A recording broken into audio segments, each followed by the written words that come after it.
Jakarta. Antara. Menteri Agama Yakut Khalil Qomas mengatakan pemerintah akan mengafirmasi hak beragama warga Syiah dan Ahmadiyah di Indonesia.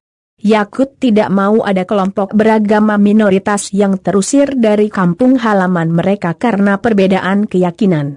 Mereka warga negara yang harus dilindungi, kata Yakut saat dikonfirmasi antara di Jakarta, Kamis. Gus Yakut, sapaan Yakut Khalil Qomas, juga menyatakan bahwa Kementerian Agama akan memfasilitasi dialog lebih intensif untuk menjembatani perbedaan yang ada.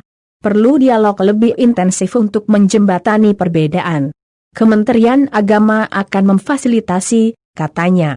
Pernyataan itu merespon permintaan Guru Besar Universitas Islam Negeri Syarif Hidayatullah Jakarta, Azumardi Azra agar pemerintah mengafirmasi urusan minoritas.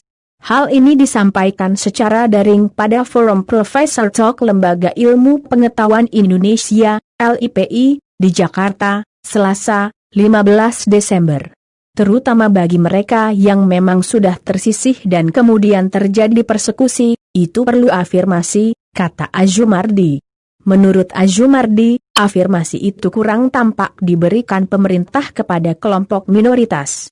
Misalnya, saat pemeluk agama minoritas ingin mendirikan tempat ibadah. Azumardi mengatakan bahwa para pengungsi Syiah di Sidoarjo dan kelompok Ahmadiyah di Mataram harus mengalami persekusi oleh kelompok Islam berjubah. Namun, persoalan intoleran itu, menurut Azumardi, bukan muncul di kalangan umat Islam saja, melainkan juga dialami oleh pemeluk agama lain di Indonesia. Di wilayah yang mayoritas Kristen, itu Katolik susah bikin gereja yang mayoritas Katolik, orang Kristen juga susah untuk membangun, kata Azumardi. Ia berpendapat bahwa akan sulit bagi kelompok yang memiliki relasi kekuatan, power relation, minim di suatu lokasi bisa mendapat restu mendirikan tempat ibadah tersebut dari kelompok yang memiliki relasi kekuatan yang lebih kuat. Ini masalah power relation sebetulnya.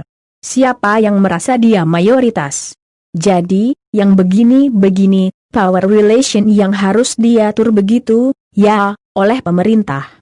Bagaimana supaya adil, katanya. Peraturan bersama Menteri Agama dan Menteri Dalam Negeri Nomor 9 dan Nomor 8 Tahun 2006 yang mendasarkan pendirian rumah ibadah pada komposisi jumlah penduduk bagi pelayanan umat beragama yang bersangkutan di wilayah kelurahan desa menjadi sulit dilakukan ketika relasi kekuatan tadi belum merata. Azumardi mengatakan bahwa faktor pemekaran daerah yang kurang diperhatikan oleh pemerintah juga ikut andil menyebabkan permasalahan tersebut. Itu saya kira perlu ditata ulang ini, ya. Bagaimana pihak yang berkuasa ini merasa kurang toleran. Jadi, masih perlu saya kira dilakukan afirmasilah dari tingkat nasional, kata Azumardi.